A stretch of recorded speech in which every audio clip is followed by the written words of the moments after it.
What's up? What's up? It's the Arthur Moats Experience with Deke. I'm Arthur Moats, and that's my main man, Deke. What's up, dude? Chilling, man. You on vacation, man? I see you got the Hawaiian shirt, little jaws. Yeah. Reminding me of my vacation I got planned. Hopefully, nothing happens in the meantime where I can't go on my trip. Right. Granted, my trip isn't until July, but still, it's upcoming. True. It's just a relaxing fit. That's all. Yeah, just trying to be optimistic here, I guess. That's what it is? All right. Yeah. Okay. Yeah. Even though we were talking off the mic a little bit, and I don't know, there's just something fishy about all this. But at the same time, I'm hoping to give people conspiracy theorists. It's not like that. I want to give people the benefit of the doubt, but I'll just leave it at that. I'm just saying, it sounds like a contradiction when you say you want to give them the benefit of the doubt. I do. But you already have this like underlying, I don't believe it. I feel like something's going on here. I just, it doesn't feel right. Like, how are you giving them the benefit of the doubt? For me, when I say I give somebody the benefit of the doubt, I'm saying I'm going to trust you and believe you 100% until you prove me otherwise. Okay. Then after that, then I'm going to start having my preconceived notions. Then after that, and so on and so on. But initially, if you don't wrong me, like right now, Deke, you've never lied to me, except when you talk about being on time. But other than that, whenever you say something, I'm like, you know what? I trust Deke 100% because he has not done anything outside of his punctuality. Yeah. He has not done anything where I should feel like, man, I can't trust Deke. Wow. So that's kind of how I view you. Thanks for saying that, man. Yeah, and it wouldn't matter what anybody else would say about you. My personal relationship is the reason why I trust you. Okay. So in this type of situation, I personally haven't been wronged by any of these government officials, any of these higher ups with all their proceedings and things they're going about doing with the different, like what they call them, like stay homes and all that stuff, lockdowns and everything. I have no reason to believe that they're trying to pull a fast one on me. They're trying to hoodwink me. Nah. So until I feel that has happened to me, I'm going to proceed with 100% in agreement with these guys that they're being honest and they're doing the right thing. Just about safety and health. Yes. I hope so. And I'm glad you said that because I'll try to shift my thinking to that, but it's gonna be tough. I don't know. I just love the fact that you're more loyal and 100% in belief with athletes and what they say than you are for your own government. We'll get into that a little later, but it's just funny to me. It's just funny. That's a good tie into this episode. Whereas one. I mean, athletes historically say one thing, man, it's the best I've ever felt. It's the best shape of my life. And we see it not be that. What do you mean? I'm just saying we've seen that happen before, right? Whereas like when it talks to like government. You're not talking about someone specific. I'm just saying. In general. I'm just saying, bro. If a certain player says something, you would take it to the grave. Right, wrong, or indifferent. That's all I'm saying. Yeah. Into it though, yeah. But you know what? We ain't gonna jump the gun, man. Last episode we were talking about some of the Steelers roster moves. We recorded on, was it Wednesday or Thursday? I think it was Thursday. We recorded. It was Thursday, and then Friday we had mega moves taking place, man. So we definitely got to give our reactions to all of those. You want to go player by player? Well, first of all, I'll just list them all, and then we'll go break it down. So everything that transpired on Friday. The Steelers signed Eric Ebron to a 2-year, $12 million deal. They signed offensive interior lineman, center guard, Steven Wisniewski. I think that's how you say his name. Wisniewski. I think. I know he's a Pittsburgh guy, Central Catholic. Penn State, yeah. But I say so. That's him. Then they also traded for Chris Wormley. He's an interior defensive lineman from the Baltimore Ravens. Steelers traded their 2021 5th-round pick for Wormley and the Ravens' 7th-round pick in 2021. And then the Pittsburgh Steelers re-signed good friend of the show, Jordan Dangerfield. I did see that. So, man, that was the moves that all transpired on Friday off the top of my head. Am I missing any? I don't think I'm missing anyone. Right? No. Yeah, man. So first off, I guess we'll start with the big one, Eric Ebron, man. What's your thoughts on it? Oh, man, dude, this is what we've been waiting for. I'm so pumped about this one. People have been posting about it, and it was my initial thoughts too. Ben hasn't had an athletic tight end like this since Ladarius Green, since we tried to get him on the field and have that connection with Ben. And you saw what happened when we had Green out there for like 3 games. It was a big difference maker. Oh, absolutely. Yeah, he could ball. And we haven't had it since then. I mean, we traded for Vance a couple years after that, and Vance had a good year with Ben, like over 600 yards back in 2018. And I just feel like we've been missing that athletic tight end, though, or that potential for a combo tight end set where both could be dangerous. And we've been talking about tight end. I mean, how are we going to address it? We obviously brought back Vance on a cheaper contract, but obviously you were going to have to get a second tight end of some sort, whether it was through the draft. And then because obviously Nick Vanette had left as well through free agency. Right. And so I think the only guy we had left was Gentry, right? Correct. So we need the Scotland, man. Cortland Scotland Williamson, man. From across the pond, mate. Oh, okay. I don't know anything about him. Yeah. So he was a part of the like NFL Without Borders program where they don't count against the roster, but you can have him on the team. He's been up here for going on 3 years now, man. Yeah. What? Yeah, was he on the practice squad? Technically, well, the first year, yes. Then I forgot how they classified him this year. But yeah, man, he's a good dude. I didn't even know about this. Yeah, he's a cool guy, man. Tall as heck. He's like 6'7", bro. Really? Yeah. But it's gonna take he's a project piece though. What did he play rugby or something? I forgot what he was playing overseas, man. I want to say it wasn't rugby. I want to say they introduced the football program similar to the guy from the Carolina Panthers that just got a big contract as well, where like they weren't playing any type of football. The NFL people go over and introduce the programs to them, and then some of those guys become good enough where they're able to come across. And that's how it was with him. Got you. So we didn't know how we were going to address it because cap space seemed limited, and somehow we're able to spend $6 million a year to get Ebron, and it was the best surprise ever to see on Friday. I'm like so pumped about it, dude. Well, I'm waiting to see the contract details on it, just because like it could be where they split it up 6 and 6, or it could be 4 first year, 8 the next year. You know what I mean? Just depending on how they chop it up. So that'll be interesting to see that. But shout out to Kevin Colbert and Omar. They've been doing an awesome job in terms of the restructures, in terms of the deals that they negotiated, in terms of the people that they released. They knew what they were doing. And I'm really excited about the move with Ebron. I think a couple of things in terms of when I watch him, obviously crazy athletic, major red zone target, has run out their catchability, also is plagued by drops. That's the only thing that I'm kind of concerned with, because we saw similar things with Vance. Remember when we traded for Vance, I think it was in 15 or 16. I think it might have been 16. He had led the league in drops with San Fran. So that was my only thing. And then it was like, okay, well, how does that carry over into this situation? So from what we've seen, when he's catching the ball, when he has the rock in his hands, he's dominant. You know what I mean? And obviously his pedigree speaks for itself. He's a guy that has shown he can be very productive. But at the same time, that has been one of the bigger knocks on him, is the consistent, reliable hands. So hopefully, as long as that doesn't reoccur, then man, I love the signing. I think it was a low risk signing in terms of the amount of money. Like I said, we'll know a lot more when we see the guaranteed portion. That's going to tell us an even bigger story, because when you look at the Derek Watt contract, essentially the first years was guaranteed. The second and third year, though, they could cut ties and not really have any type of hit. Whoa. So it's interesting to see once those details come out on Ebron, is it going to be a similar type of situation where maybe $4 million is guaranteed of that 12? So then, okay, if it doesn't work out, they don't have to be tied up in that. But I love it because I think when we talked about positions that needed to be improved, tight end was one of the major ones. We said tight end, running back, offensive line, potentially receiver. We said we need some stuff on defense. And when you bring in Ebron, Ebron, when he's on, he's better than Vance. I don't think there's it's not even a conversation about that. It's clear that he's the better guy. So I'm excited for that element. But like I said, I just want to see if he can be consistent. If he can be consistent, man, shoot, he will light it up here, because you know how Ben works when he has a dope tight end.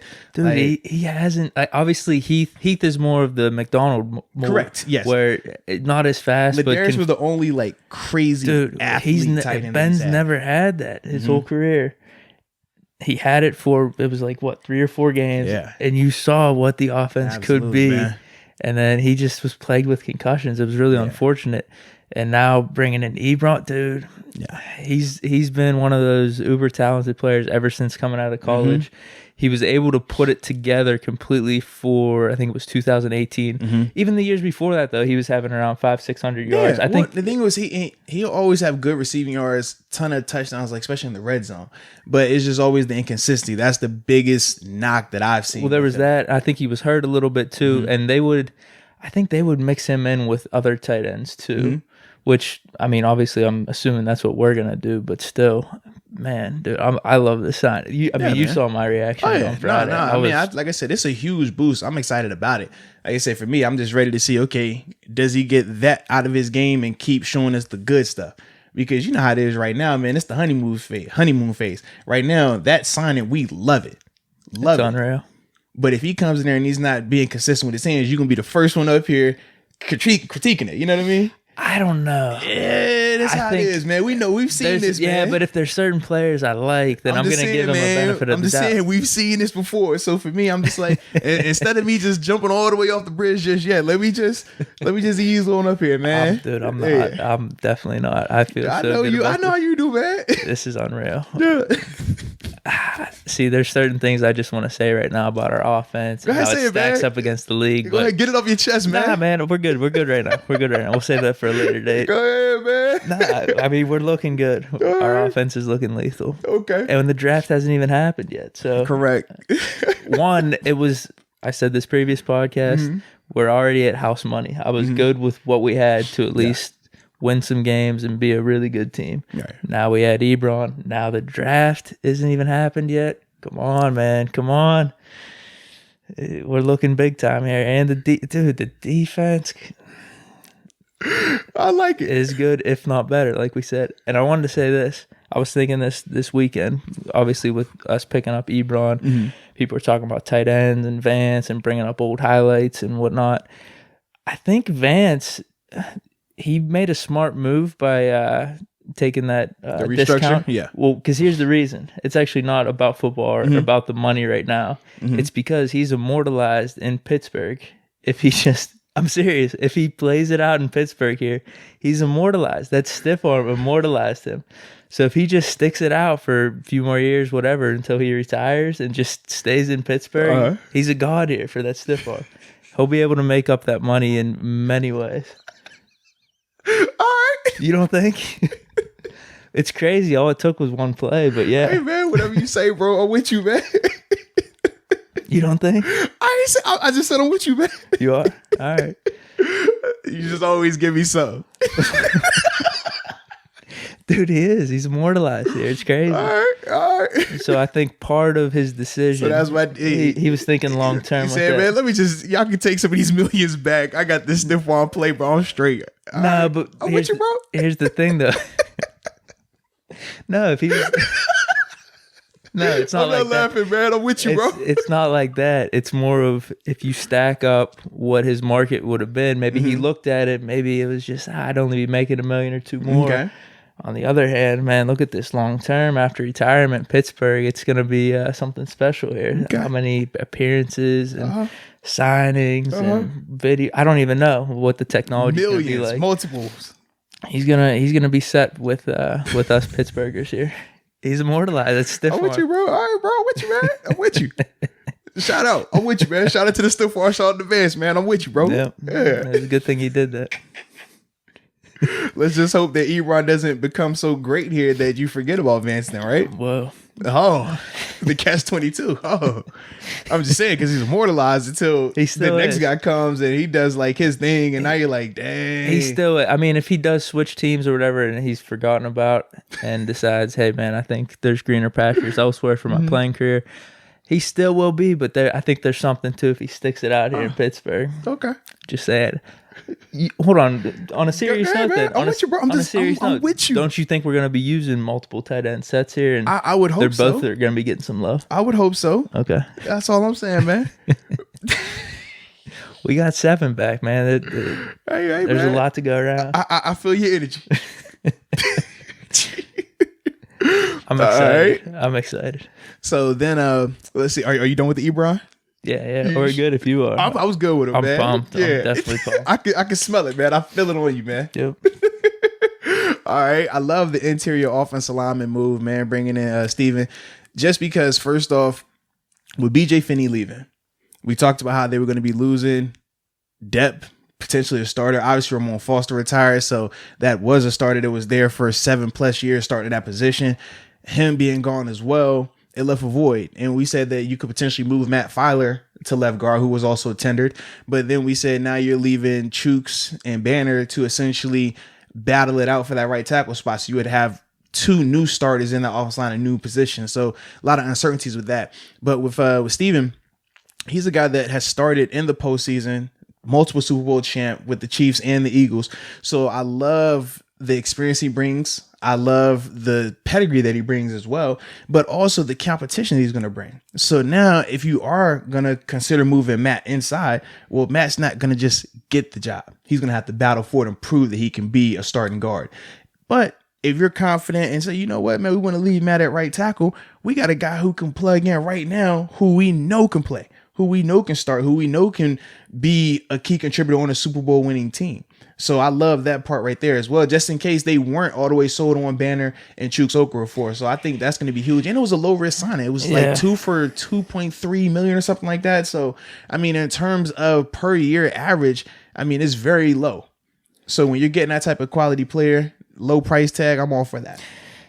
Yeah, dude, I definitely like it. My initial reaction, though, was, man, is this dude washed or what? Mm-hmm. And he has the Pittsburgh connection and going to Penn State. I'm like, is this just another one of these feel-good story type of things where we're just bringing him on, get the fans excited? I mean, is he really going to play? He's been working with you, man. Huh? Get the fans excited, man. Yeah, but signing Ebron, the real fans know. The real fans that want winning, Ebron's the one that's going to excite you. Some of this other stuff, it's kind of fluff, but looked into it deeper. And he, you know how you said about the quotes? There was a quote that he said that I was like, you know what? Deke, give it to me, Deke. You know what? I'm back on this. Oh, no, I don't have it pulled up. Oh, no, I have it. I think it's ingrained in my mind. Let me check my notes. Oh, here it is. I got it. All right, it was hidden in my notes. Do you need the glasses or are you cool? No, I'm good. All right. He says. Got it zoomed in on like 1,000 on the font right now. He says, I'm coming home and I'm coming to win. And that got me excited. I was like, you know what? He gets it. I got a question. He gets it. And this isn't a shot at him. So when you say I'm coming home and I'm coming to win, were you not trying to win beforehand? Wherever else you were at? Yeah, but he wants to I'm just curious. He wants to do one with Pittsburgh or the Steelers. Just curious. There's going to be something a little extra to that. Okay. There would be, for sure. Okay. He took that 100 and was like, let me get 10% more of that 100, that complete thing. I'm just going to get 10% more of that complete thing. I got you, bro. He gets it. He gets it. I'm with you, so I'm with you. I'm good with the signing. And you know what? I dug a little deeper. Okay, let's hear it. I dug a little deeper. I don't know how much Deke got all the info. Let's go, Deke. I don't know how much digging I actually did, though, because it just popped up on my Twitter feed. So I'm seeing, I know you like these ratings. Oh, Lord. PFF. Oh, Lord. 70.9 overall last year with the Chiefs. Okay. Second among AFC West guards. 70 overall in the postseason. Fourth among guards in the postseason. Okay. I mean, and then 98.2 pass blocking efficiently. Efficiency. I can't say words. Tied for 12th among guards. I got a quick question. Listen, if it backs up what I'm trying to believe, then I'm good with these stats. Because my only question was this. I understand he's so highly rated and all this stuff, but his contract is what his contract is. Whereas then the flip side is Darius Slay, a guy that league-wide is viewed as like one of the elite corners, has a trash rating. And you saw the contract he just received. You saw the personal endorsement from Joe Hayden, Pro Bowler, and multiple high-level players. Tyrann Mathieu, I think. Yeah. Everybody was like, man, you're crazy. Like, Darius Slay is the top 5 corner in this league. It's not even close. But I digress. So my question is, how is it that you like the ratings for Steven and you believe it 100% for Steven. And his contract was $2 million, but then Darius Slay was, you know what I mean?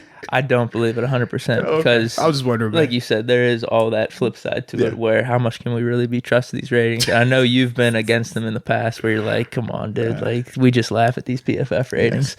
But it does give people that don't study the game like that don't know football like that. It gives That's them all I can go to off of. Compare and contrast. Like, well, they said this guy's good. At least give me a little hope. It's just funny to me. I'm like, if all those things that they're saying, why did he only get 2 for $2 million? That was my biggest concern. No, well, there's that, and the fact that he's been jumping around from team to team. Yeah. And I'm guessing he's only been starting in the postseason based off injury, right? Correct. Think like Legursky.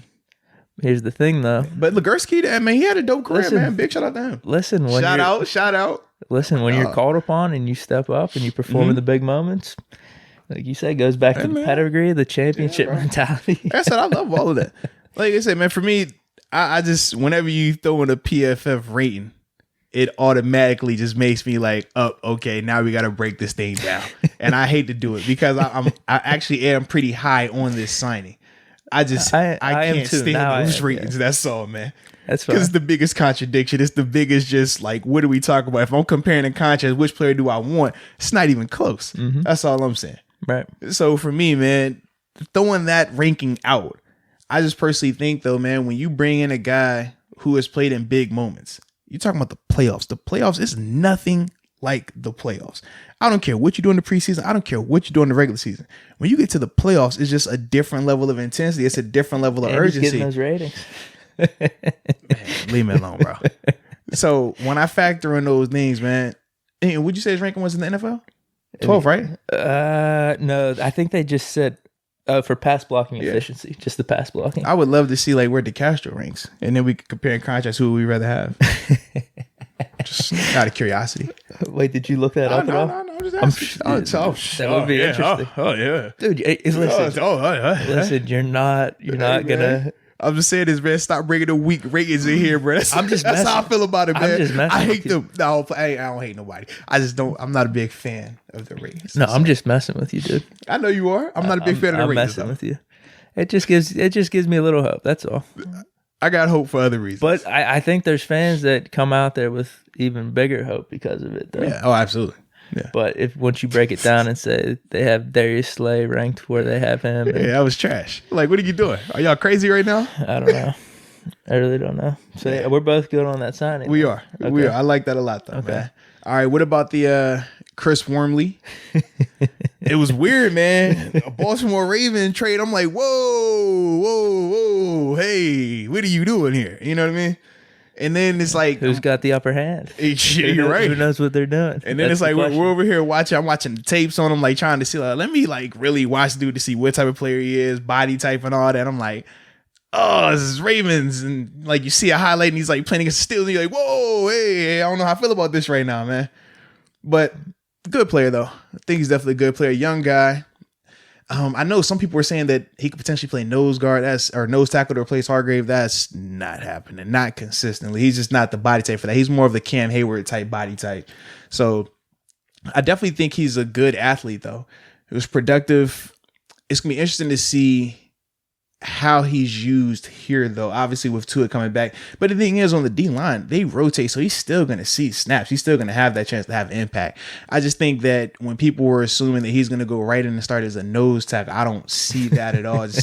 I understand, like, that he's a big guy, that's a big guy, just put him right there, bulk him up, like, nah, it's kind of like saying, hey, take that outside linebacker, take Bud Dupree and put him at the inside linebacker. It just doesn't work like that, man.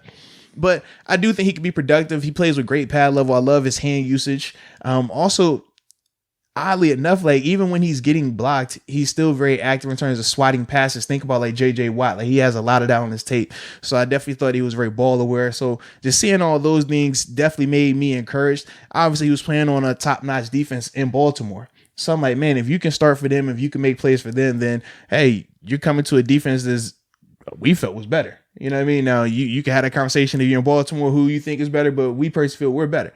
So just seeing that, I do think that's a huge addition in terms of the depth, in terms of keeping those guys fresh, and in terms of having just quality players with good pedigree. Yeah. Definitely. And it's funny, though, because I see one reaction. I think it's Baltimore people. I saw something on a tweet where they're like, Baltimore's playing chess while the rest of the league and the Steelers are playing checkers. And then I seen the Steelers say the same thing. So who do you believe? Right. We'll figure it out. When in doubt, I go to the tape. That's my biggest thing, man. So you said he's solid, though. Yeah, either way. Worth the 5th round pick. I mean, yeah, it can't hurt. Because the thing is this, you still going to need that depth anyways, and at least you have something. I tell you, I'm more prone to taking something that's proven than hopping in the draft and hoping that I can strike lightning. Because it's very rare that you draft players consistently, especially in the back end, and they produce. I know everybody's going to say, well, they did AB. But it's like for every AB, I can name all 5 or 6 guys. I mean, we had the other podcast where I was naming all these other linebackers that was supposed to come and teach and how they didn't even last. Because it's hard. I mean, it's very rare that guys in the later rounds come in and are able to substantially impact your roster. Whereas this is a guy who's been productive. So even though if you're the Ravens, why would you be giving him up? He has what I think is 1 year left on his deal before you have to pay him. So that could be a reason. Obviously, they just brought in Calais Campbell and Michael Brockers. So it's like now this dude becomes essentially not a liability, but we don't need him as much because we have our 2 stars. We have our 2 guys who are going to be out there playing the majority of the time. So if you're the Steelers, you're saying, well, hey, look, man, we obviously don't have anybody to back up to it in Cam. I mean, you got Tyson Alualu, obviously, but he's older now. So you want to have somebody that you could potentially groom, somebody that you could potentially get in your system for a year. If it works out, extend him. But then also you're taking away a talented player from somebody in the division. And there's no guarantee that Calais Campbell and Michael Brockers are going to come into Baltimore and just dominate right now because their offseason program in terms of them getting up to speed is going to be slacked a little bit. And you're asking those guys to go in there and start day one. Whereas when you're looking at Wormley, he's coming here to rotate. So he's not going to have that pressure of having to know everything day one and come out there and be the day one starter. So I think that helps him out a ton. And I think when you're looking at giving up a 5th rounder, but you're getting that player plus a 7th rounder, I think it was an even trade-off for both. Baltimore people, they might view him differently. It could be kind of like how when we view certain players, right? We're like, I mean, he's good, but he ain't like that. But that's because we see him every day. Yeah. Whereas you talk to other teams that don't see that, like, dude, that dude's a dog. Like, we love him. Similar to how I'm sure if you look on Colts Twitter right now, the way we are about Ebron, they're over there like, I mean, he's good, but boy, I tell you, man, he can't do this or he sucks at that. But it's because they see him every day. I feel like if they had luck, though, they'd be a little more disappointed. All I'm simply saying is it's all about a perspective, man. When you see something every day, sometimes it doesn't hold the same value to you. Whereas for us, we like Wormley. Like, man, come on over here. Come get some of that. Those guys, they see him every day. They're like, man, you can have that, man. We ain't tripping. That's all I'm saying, man. From what you were saying, though, it seems like we're the ones playing chess. Based off of Campbell and Brockers having to come in the off season, and we got this guy coming in as more of a but I will say this, though. We can say all this chess checkers you want, all them analogies. If I was picking which players I wanted between, right, that's all I'm saying. Right, but it ain't that hard. But we have Tuitt and Hayward, though. I'm with you, bro. So yeah, for us it's like a depth thing. For them, though, they're like, hey man, we don't have to worry about the contract situation that could potentially come up in a year from now. We don't have to worry about that, and we're getting a draft pick on top of it. Makes sense for both sides. Yeah. Now, here's my question though about the whole D tackle depth. Mm-hmm. And so obviously he's not coming in just to jump in there and start. Correct. Who can do that? Can Alualu do that or no? Do what? Is it just simply Bugs who we have right now on the roster? To be the starting nose tackle? Yeah. More than likely it's going to be Bugs. But can Alu? Yeah, that's my question. Can he probably could get away with it, but it's different when you're talking about using a person like that sparingly versus using a person like that as like they major in this role. I can ask you to go out and do something 1 or 2 times and hey, I might be able to get away with it situationally. Okay, well, I know they're going to do this right here. I'm banking on play action. Let's put Tyson. He's a better pass rusher. Okay, it's 1st and 10 or 2nd and short might be run down. All right, let's get Bugs in there. But if you're asking if you're asking Tyson to do that every snap, now it's different because now I'm able to scheme it up. Now I'm able to say, you know what? When they put Deke in there, man, chip him with the guard. That'll change all that. It would. And it's that simple. Whereas when you play in the game where you know, okay, man, they not about to chip. This is about to be a pass situation. All right, get Deke out there.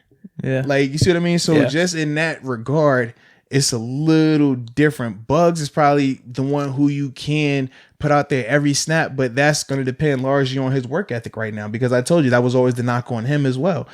Very talented, but at the same time gets lazy. So if they can get that, because also Big Dan's on the roster as well. That's another dude. I mean, if you talk about who could be the guy, they've been hoping Big Dan could be the guy. Dan McCullers were talking about. They've been hoping he could be the guy for the past 5-6 years now. But it's inconsistency in this game. And when it's inconsistent, it's hard to put that guy out there consistently because you don't know what you're going to get. I mean, it's times where I've seen him dominate all pro centers, just manhandle them, and there's nothing they could do about it. But then I've seen times where subpar at best athletes go out here and work him, move him off the ball. And you're like, if you're inside linebacker, how am I supposed to move and read if you're all the way in my lap? That's the issue. So it all depends on those guys and their work ethic, man, in terms of Big Dan, in terms of Isaiah Bugs. If they can come out here and show from day one that they're committed to this thing, if they can show that they're ready to be legit players in this league and get paid, because you saw Javon Hargrave got paid. We've been telling Dan for years, man, you're a $100 million guy if you go out here and do what you do. But it's all about those guys deciding to do it. Do you feel good about them too, or you think we're going to address it in the draft? I still think it's something that everybody look to in the draft, just because you want to bring in somebody that's going to push them. Somebody's going to make them hungry. Or even if you don't go draft, you could always go unrestricted free agents, like once the draft is over. So I think that's something that they're going to address, just because later though, as opposed to. Wait, the thing is, you don't necessarily have to address it right now, just because when you look at the way the game is played, you still play a lot of sub package ball, which is why when we talk about priorities, you would prioritize a pass rusher over Hargrave, because Hargrave is predominantly a nose. But now he's going to get his chance to play as a 3 technique and rush the passer, or even a 1 and stuff like that. But traditionally, nose tackles don't play that many snaps. The days of Casey Hamptons and Vince Wilforks are over. Like, those positions are viewed as like dinosaurs now. They're kind of like fullbacks. Like, some teams still use them, but they're not using these guys 40, 50 snaps. Like, nah, it's more 15 to 20 snaps. I got you. Yeah, so you don't address that need early if you don't have to. And you still do have 2 capable guys in Dan McCullers and Isaiah Bugs. Now, from there, if you want to bring in somebody else, like I said, to spice it up a little bit, to make them feel like they have to compete, make them have that sense of urgency, well, that's different. But you don't do that necessarily early in the draft. That's 6th, 7th round or unrestricted free agents. Cool. All right. Yeah, just wanted to get a gauge on that. And I'm with you. I like the move just for depth reasons, and I don't think it really hurts. I was reading something, too, that if this guy does play pretty well, that he'll be the free agent next year, and we might get a pick in return, depending on what he signs or who he signs with. Yeah, like one of those comp picks. This is a 4th year right here. Yeah. So he's I think it was a 3rd round draft pick, I want to say. So 4th year, that's your last year, and after that, you're unrestricted. But the thing is, when we're talking about like the comp picks and stuff like that, that means that he's balled out, produced, and got paid handsomely from somebody else. So that still doesn't necessarily help us. I mean, you get the extra pick, sure, but we're losing out on someone that balled. Right. So that's why for me, I'm always like, I feel like a lot of times fans put a lot of weight in that draft. They love, we got a comp pick. We get a comp pick if he leaves. I'm like, yeah, but then you also lost a very talented player. Like, let's be real. We're going to talk about the comp pick that we're essentially going to get for Javon Hargrave, right? And it wouldn't be in this draft. It would be in the following year's draft. We got one for Bell this year. Yeah, we got one for Bell. But do you think that 3rd round comp pick player is going to be the type of player that Hargrave was when he left? No. Right off the bat, no. Exactly. And it's like, you hope that he could develop. But that's just a if. It's, okay, I'm hoping this works. I can be optimistic about it. But the reality is, you're losing a proven talent versus a project piece. And as for me, I'm always like, man, give me the proven commodity, because I know this. I can build around this. I can plan for this. Whereas the uncertainties of these draft picks, man, like, it's a reason why every year the draft is big like that. And we look at it and we're like, man, that dude, oh, man, he's out the league already. He was dope in college. He was All-American. He was this, he was that. It's hard. It's not that easy. It's not as easy of a, oh, man, just take that guy. He was, great at USC and put him out here and he's going to be great here. It doesn't work like that, man. Understood. So we got everything wrapped up there with our signings and trades. Dangerfield. Yeah, I was about to say, I like that a lot, just because Number one, it gives us depth at the safety position. He's got to obviously play both. And at the time, I mean, shoot, with Sean Davis leaving, obviously they released Cameron Kelly during the end of the season. Right. So you really didn't have a lot of depth behind those two guys. I still think it's a position where they might go out and draft somebody, or potentially even later in free agency still go out there and try to sign somebody, just because you got to have bodies. You got to have people that if something happens, because in the NFL, injuries happen. Every year we see them. You have to have somebody that can step in there and that you're confident with. So I definitely think they're still going to address that position even more. But like I said, for Dangerfield, he's a guy who's very familiar with the system. The coaching staff knows him. Also, when you look at his impact on special teams, he's a guy who's had double-digit special teams tackles every year as well. He's right behind Dirty Red or Tyler Matakadovich in terms of special teams productivity. So I do like the continuity that you have there. Obviously, him and Derek Watt are going to be key guys because he was a part of that core group of special team guys the past couple of years that included Rosie, who obviously got released, Anthony Chickalo, and like I said, with Tyler. So I think that continuity helps out, like I said, from a special team standpoint, but then also you get depth at the safety position. I'm with you. Friend of the show. Absolutely, man. Got to get him back on, man. Talk about the sign and why he decided to stay. Friend of the show. And like you said, special teams ace and depth. I like it too. So I'm definitely good with that. Now I have a question before we get into another topic here. We talked in the past about all the moves that we made, and then obviously Friday happened. Yeah. Because that's the thing. We were like, man, I with us releasing Rosie and some of these guys versus who we signed, I don't know if I'm completely seeing it. But after seeing... Shout out to the fact that we looked crazy, too. We were posting our events. We got to put the disclaimers. Hey, we recorded this. Hold on. I did want to ask you, so does that change things for you in terms of your win projection? Because I said, what, 11? You said 11. 11 and 5. You said 11 or 10. Yeah, I said 11 or 10. I think I'd probably give him an extra win or two. Yeah. Yeah, tops. Yeah, because that's what happened as I was making that video too. I'm like, man, like how much do I really still feel this way after these moves on Friday? Because obviously, but see, on Friday you said 12 or 13, so that's going to put you in the 14, 15 range. I'm good with that. Just gives me a reason to go up there. It does, man. I needed something. I was a little too low at that 12 or 13. So you're a Steeler historian, man. How many times did the Steelers win 15 games in the season? Ben's rookie year. That was it? That was it. I mean, we got... How many times did they win 14? Not count like postseason. We're talking like regular season. How many times did they win 14 games? Well, we got robbed our 13-3 year. That should have been 14. Okay. I was part of the 13 win. Right. And that's why I'm like, when you throw all these 13, 14, and 15s, I'm like, dude, do you realize like... Okay, so how many times have they won 14 games in a year? The Steelers. Let's just say that one time. No. How many times they won 14 games?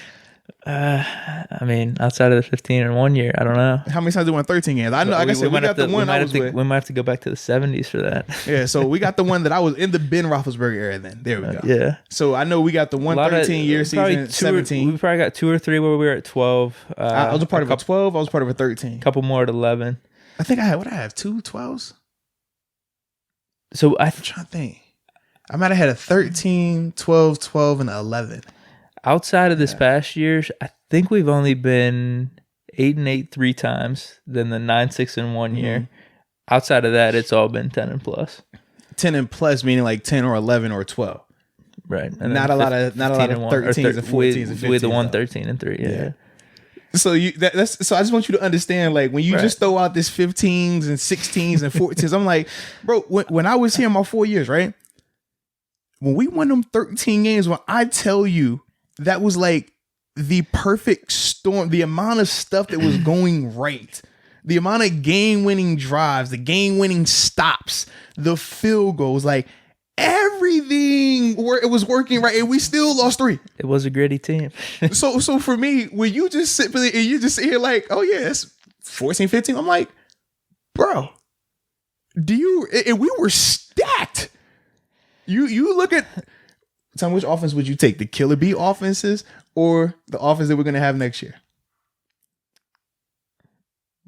I mean, if you're asking me right now, obviously the Killer Bees, but then I have reason for hope with this offense. We'll put it that way. All I'm simply saying is position from position. What about the defense though? Then? I understand that. I definitely understand that. And I think that plays a huge part into it. Right. But I'm just simply focusing on the offense right now. Yeah, so I mean it cancels out. Listen. So even with the canceling out, our best years during that era was 13. 13 wins. That's all I'm saying, man. But I feel like our offense, if you're saying there's a downside or the lesser of the two for each, you would say our offense this time around and our defense back in 17. Okay. I would say maybe our offense, how it is right now, is a little better than that defense. I think you would disagree, though. You're biased. You were on the defense, right? I think you would disagree, and you're biased because you love Ben. That's all I'm saying. Okay. Here's the thing, dude. Obviously, I'm hopeful. I'm always optimistic, and I think we're going to win every game. But I can tell. like if you do break it down, though, I felt this way last year about how the defense being better. Obviously, we didn't have Minka at the time, and Ben was hurt. Not at the time when you said 15. No, right. But he eventually did get hurt, but that's why we got Minka. Right. So the defense may have probably been a little worse. But there was reasons that I felt that way, that I laid out. Hey, man, it's nothing wrong with your feelings, man. And you can feel how you want to feel, baby. I'm with you, man. I have reasons now. And I think the offense is going to be way better this year. I think the defense is going to be as good, if not better. So you're at 15-1. I might be back there. You're saying I should just stay at 12 or 13? I'm moving to 12. I'm not gonna throw out 13 because, like I said, I felt like I gotta keep the tradition alive too. I know firsthand the grind for 13. How I'm talking so many one-score games where things go the right way consistently. Like that does not happen often, man. We saw that even with Baltimore this year when they went 14-2. How many things were just going the right way? That is hard. It doesn't happen. It's a reason why teams don't just annually win 14 games. It's a reason. Because it's tough. Right. I'm with you. I got nothing to say against that. Hey, man. Hey. I'm just throwing my little thing out there because I know you was over here getting real giddy when I was like, I think I'll probably add a win or two. And that'll put me at either 12 or 13 tops. But I'm like, I'm going to sit at 12 because I know what it is. So I said 12 or 13, and if I bump it up a win too, that's 13, 14 then. I'm not even going to 13. I'm saying 12. That's my hard number. Part of me thinks I got to keep the 15-1 tradition alive. But why you want to put yourself in the box? I thought you were the main person to say don't box you. Don't put you in a box. You're Deke. You do what you want to do. I know, I do. So now you boxing yourself in. Now you I got to. No. See, the people, they're gonna expect this from me. There's a tough dynamic. There's a tough dynamic there all around. There's so many things. I just don't want you to be in a box, man. I'm not. I want you to be you, Deke. I feel like I want to do it though. I want to say 15-1. I want to do this. It'd be different if I felt like, man, the people are gonna think I'm just saying 15-1 every time, and he should probably say like 12 or 13 and be a little more realistic. So far, you have just every year thus far. I mean, granted, we've only done it twice, but so far, we haven't got your official record. We haven't done official yet. We said that we're not officially putting it out there yet. These are just the soft side. Okay, what are you thinking right now? Okay, all right, okay. Because there's still more reports. A quarterly check. Yeah, there's still more reports and news that could be coming out. So. Absolutely, man. Just keep printing these articles, and it ain't gonna matter because we about to get into that. You want to? You ready? No, I'm just saying. So you're feeling extremely confident though. I love the Ebron move, dude. I love the Ebron move. All right. Because we still have the draft here, and I mean, if we get Dobbins or one of these running backs too, or we get a receiver, I mean, there's a lot. There's a lot we could be doing. Cool.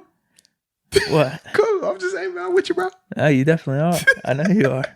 Because I know you were excited about the Ebron move too. I was, man. Like I said, I've played against him. I know what type of athlete he is. We actually, when he was in Detroit, we did the joint practices here in Pittsburgh, and that was dope too. Like being able to see him on a day-to-day, the in between these scuffles that transpire in these joint practices. But like overall, like he is an athlete. Like when you talk about like the coverage element against him, the things that he can do present some real challenges. And I think that's what's unique about him, because he's a big guy, but he's fluid in his hips in terms of getting in and out of the breaks. A lot of defenders, that's what you struggle with. Like, because if you put a safety on him, a lot of times safety is going to be too small, so he can body those guys. When you put a bigger body defender, linebackers on him, well, typically he's more athletic and can run a little bit better. So just the smoothness that he has with his routes, that's what gives you the difficulty in terms of guarding him, and he can still be physical if he needs to. But like I said, the biggest thing is catching the ball consistently. He do that, hey man, I love it. Yep, I'm excited. Yeah. All right, you want to get into this report? I want you to get into it, man, because I know you cannot wait. I wrote it down. I know you can't wait. So Ron Cook, we were talking about him last podcast too, because he wrote an article about how our offseason, we're looking bad this offseason. Mm-hmm. This was before Friday, obviously. Correct. But we were talking about Ron Cook, and just so happens, was it on Friday too this came out? Yeah, all of it came out Friday. Everything came out Friday. It was a busy, that's why I said, man, I was mad because we dropped our podcast. What can you do? It's like that sometimes, but especially during this time of year, because it's like, yo, literally, we putting out our predictions, but Steelers. Nice. I'm like, oh, but it hasn't. Man. I don't think it's gone away. There's like no, you're right. There's no new news. You're right. Now, so we just talk about it now. Dang. So he wrote an article. I guess he called him on the phone or something, and was just talking about what do you think of this and that, and you know, your off-season progression with your elbow. And here's some of the sound bites, or sound clips, or quotes, whatever you want to call them, that came from the article. This is about Ben Roethlisberger. Ben says, no doubts he will come back and play well. Feels younger. Knows he's not younger, but feels younger. No pain in his arm. And he is saying he's had some pain in his arm the past couple years. Then he said his whole career. Then he said that he was like, I didn't see whole career. He said for a large portion of my career, I've been throwing with pain in my arm. He's just a warrior. It's the first time that I've ever felt no pain when I throw it. If that's the case, I thought I said more. I thought I saw more towards end of career, or not end of career, but the last few years. Mm. But you're saying whole career. He said a large portion of his career. Large portion of his career. Okay. Got you. But yeah, I was like, that's interesting. Look, he was a warrior. He was battling through the pain and still was producing wins and good numbers for us. So we appreciate that. But now you're free of the pain, and now you can be even better than ever. Next one. He said, I feel like I could let it rip right now, actually. Oh. But he's just taking it slow. There's no reason. Probably mini camps and OTAs are going to be pushed back. Been throwing him with his boy, too. Ryan Switzer. Switz the GOAT. I mean. Whoa, what you mean? Come on, bro. It's a package deal. Let's go, baby. If he's able to help out Ben, then I appreciate that. All right. The other one. What's up? As long as he's not returning the punt. Let's go, man. Let's go. Legend. All right. So the next one is, people say I'm fat. He said he hasn't stopped working out, and he thinks it's just people seeing the beard. He said this is his first time ever working on the off season. He did say, you saw that, right? He said he's working out 5 days a week now. He does 2 days of cardio, 2 days of legs, and 2 days of upper body. He said this is his first time ever working on the off season. Typically, he does not work on the off season. That's what he said. That was also in that quote. You left that out too. Well, you definitely left that out. I was waiting on that part. Come on, man.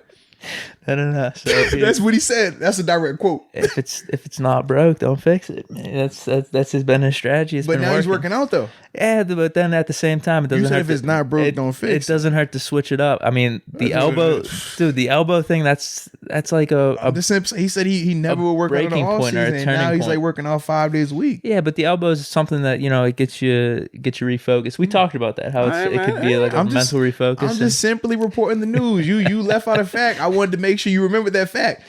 Well, dude, I agree with him. I'm glad he said this, because I don't know if I've said it before on the podcast or not, but I think I've told you, I think people are overreacting because of the beard. If you've seen other pictures of him, he's looked slim, in my opinion. Cool. All right. Oh, another thing he said, actually. I think I got it covered in terms of like the elbow and the health and him coming back, but he said, now this just shows leadership right here. He's talking about Ramon Foster leaving without a Super Bowl, and he said, I take responsibility for that. I feel bad. I hate to see when someone leaves without a Super Bowl. I take blame. So it's leadership right there. So the article was unreal. I'll put it that way. What's so funny? Nothing at all. Nothing at all. It's awesome. So go ahead, give me. Yeah, I know you read the facts. What's your reaction to everything, man? You said it was awesome. What are you most optimistic about with that report?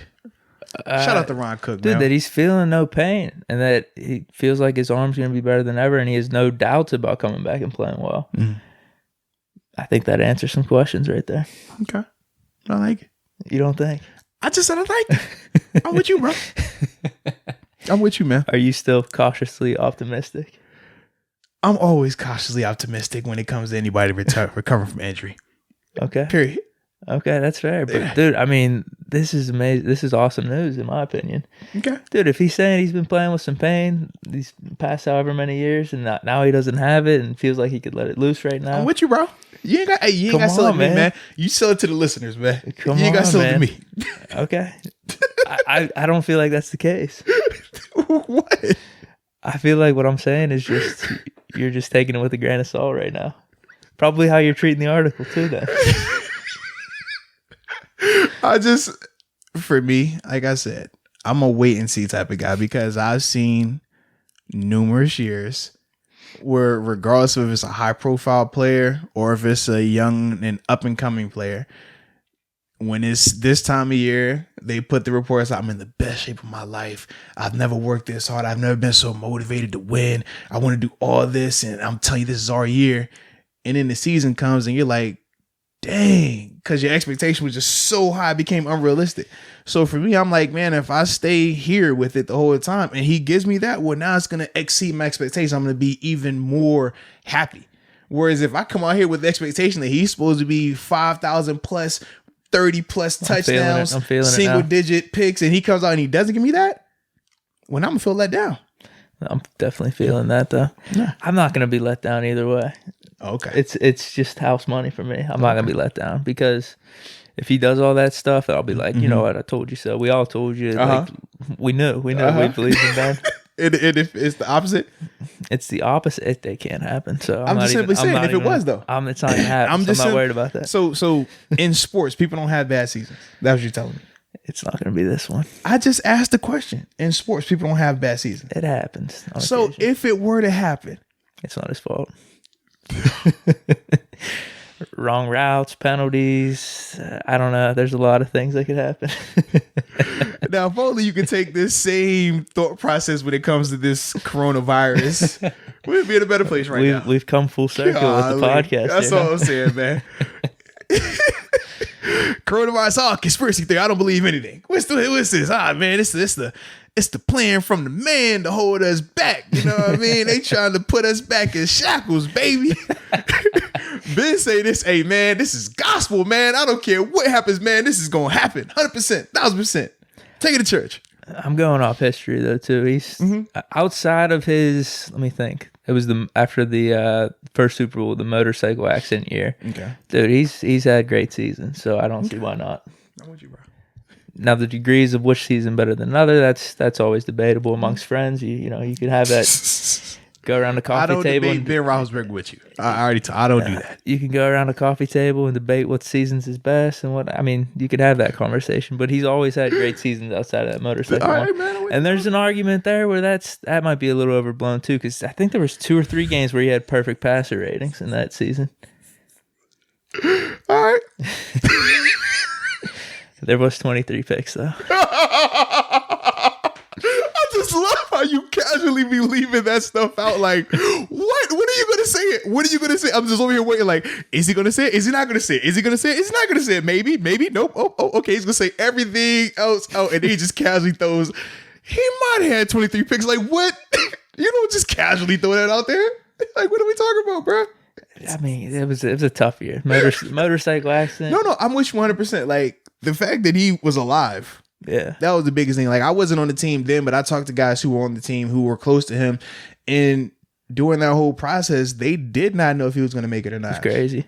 So the fact that he was able to overcome that and then still play in an NFL season, like, man, I never have anything negative to say about it. I just laugh when some people just talk about that year, and I'm just like, dude, I understand, like, it was remarkable that he even came back, but you cannot just wash away the picks that were associated with it.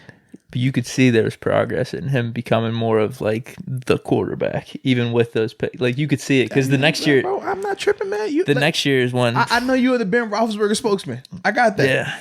I'm just waiting for you to get the Big Ben tattoo on your back. No. Lower back. I'm not, dude. Go ahead, man. It ain't like that. It is like that. I know it's like that, bro. I couldn't get a tattoo. Listen, man. It goes Ben Roethlisberger, then it goes Jesus, and then it's probably your dad. All right? I understand in that order, okay?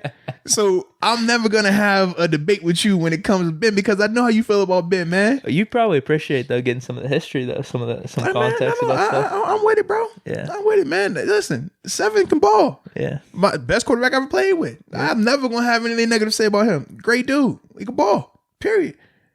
But at the same time, I understand how this thing works in terms of the game and in terms of the expectations on people and all that stuff. And I'm not about to just change my expectation because of an article.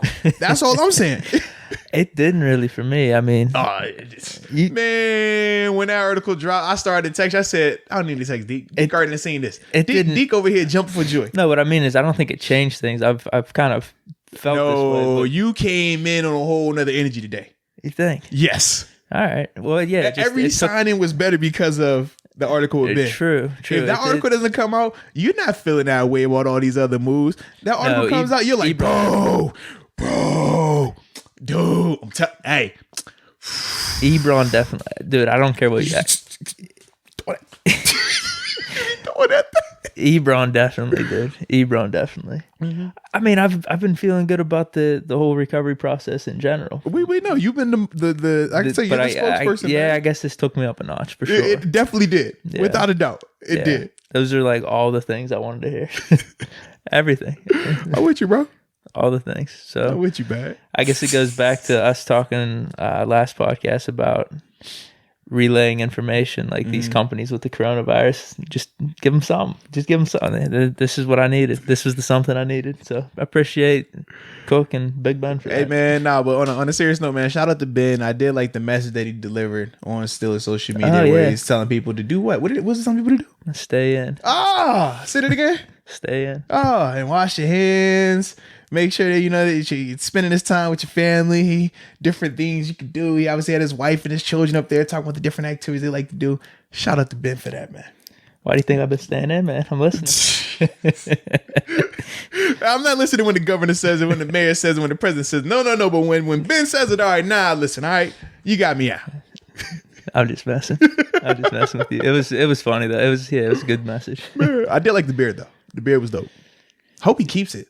Okay. I don't think he is. I don't think so either. It'd be hard if he did though. You think? Dude, that's what made Kiesel look so like just. Yeah, but he always shaved it before the season too. I know, but that's the thing. You do it before the season. That's why I feel like that's why with Ryan Fitzpatrick, man, people loved it because he had that just stank, nasty, just thick beard. And he was like, he put the chin strap on and the beard just boofing out over it, man. You got to do it as the season progresses. Man, let that thing just. If he wants, he could just look like Gandalf. Imagine he get the Gandalf beard from Lord of the Rings. That thing just sitting down here by the time playoffs hit. He could start early though. But because you got to think, this isn't. He didn't just grow this over a month. He started growing this when he got hurt. Yeah. So it's like, man, that's almost a year in the bank. You know what I mean? No, that's what I mean. If he starts, I think he said he was going to do it whenever he threw his first NFL quality pass. I thought he said he was gonna do it when he first started throwing it. I know, but he must like the beard, so then he switched it up. He did a Deke move there. He did a Deke move. That's good. Because he definitely said when I'm throwing again, then I cut my beard. And he's definitely said that he was throwing. We saw the video of him throwing. Then he already said that Ryan Switzer and him are throwing together. Yep. So it's like why the beard still wants going on? First quality NFL pass. That's what it is. Well, he switched. I think he definitely switched it. That's what it is. And that's cool. He can do what he wants. But if he starts, so if that's in a month or two, if he wants to start from then, as opposed to the start of the regular season, then he might have something going. I'm just saying, when the season I hits. think he should keep that thing. That thing's vicious. I think he gotta restart. Why? New year. No. Just new year and you get the new. Yeah. You seen The Revenant? That's the Revenant type beard. Like, I've been wrong. Nobody gave me a chance. They left me for dead. People had been on the side, left him for dead. AB was talking greasy about him. The national media was talking greasy about him. Everybody was pointing the finger. It was Ben. Owner mentality. It was Ben. Dude, you got me hyped Ben's up. back from the dead, baby. He's rising like the phoenix from the ashes. Let that boy kick that beard, man. He come out there, Magic 7, glove on his hand, big old wristband, big beard, slinging that thing all over the field. Fans going nuts. Then he drinks the Gatorade and just the juice splashing in the beard, just dripping. Come on, dilly. Beard star. Come on, man. That's the Ben we need, man. That's not the Ben we deserve. That's the Ben we need. That was awesome. That's what I'm saying, man. God dang it. Give me 7 with the beard. You got me hyped up. I got goosebumps. It's 7, bro. Either way. 7. Either way, beard or not. 17-0. 16-0. Excuse me. 16-0. Yeah, I messed up on the last one. I said 15-1-1. I was like, wait a minute. But it's next year. They're going to do 17. Yeah. But we can just throw in the playoffs. They just count the playoffs because that will be starting next year with the extra playoff game. Yeah. So maybe not for us. We'll see. 16-0, bro. We got a 1 seed. I like it. Oh, we got it all taken care of here. Is there anything else you need on 7? You good, man? I'm excited. Why don't you grow your beard like Ben does? Nah. I told you it's not like that, man. It's not like that. Nah. It could be like that. I'm not judging you, bro. I feel like I get judgment for it. Bro. I'm just a fan of Ben. You don't want to like own it all the way, bro. Just own it. You don't think? Excuse me, I'm burping on the dang on mic. I'm tripping. You don't think just I own that thing, man? Own it. You love him. I love him. 7. He's the man. He is the man, dude. And you could grow you probably would look if you grew your beard out. Oh, dude. Yeah. I've grown it out in the past for sure. See. You should. Yeah, I'll have to show you some pictures of it. I've grown it out in the past. Not like that. Not where it's got length to it or anything. But it's. I mean, it looks thick. But, I got my Ben beard. You see got my Ben recovery. You can't grow the sides, huh? Nah. Just goatee. Yeah, That's my Ben beard. When Ben is back, I'm slinging that thing. Is that what you're doing? Off. Yeah. I mean, if we could do it as a podcast. Yeah, man. This is like 2 months in. You just noticed it? Yeah. It's crazy. Disrespect over here. Wow. Thanks a lot. Sorry, man. Man, it's all good, man. We good, man? Yeah, man. That was fun, Meryl. I'm with it, man. That was exciting. Yeah, man. So 16-0, Super Bowl. Got it. I mean, you're making it seem like there's no weight behind what I'm saying, though. Nah, man. I'm just, But still, that's not my prediction yet. So no, we saving that. We ain't gonna drop the 16-0 just yet. No. It's probably be 15-1 because I'm feeling good though. We're both feeling good. But yeah, I'm feeling ecstatic. Yeah, I can't wait. I know. I think you're playing that devil's advocate a little bit. Well, no, like deep down, you're feeling good about it. I feel awesome, bro. I can't wait. I told you they left that man for dead. He got it with the bill on his back like it was mine. It's my division. I run the North. It's my NFL. Patrick Mahomes, you put ketchup on your hair, on your steaks. No one puts ketchup on steaks. 7. So give us, bro. Regular season MVP, comeback player of the year, and Super Bowl MVP. Good. Yeah. Same. I like it, bro. Yeah, I'm good, man. Anything else? Nah, man, we're good, bro. We're good. Appreciate all the listeners and the viewers, man. Shout out to everybody that's been subscribing to both the podcast and the YouTube channel, man. Big shout out to y'all. We're going to keep the content rolling through this situation. So keep tuning in, man. We appreciate y'all for listening, viewing us. And until next time, peace.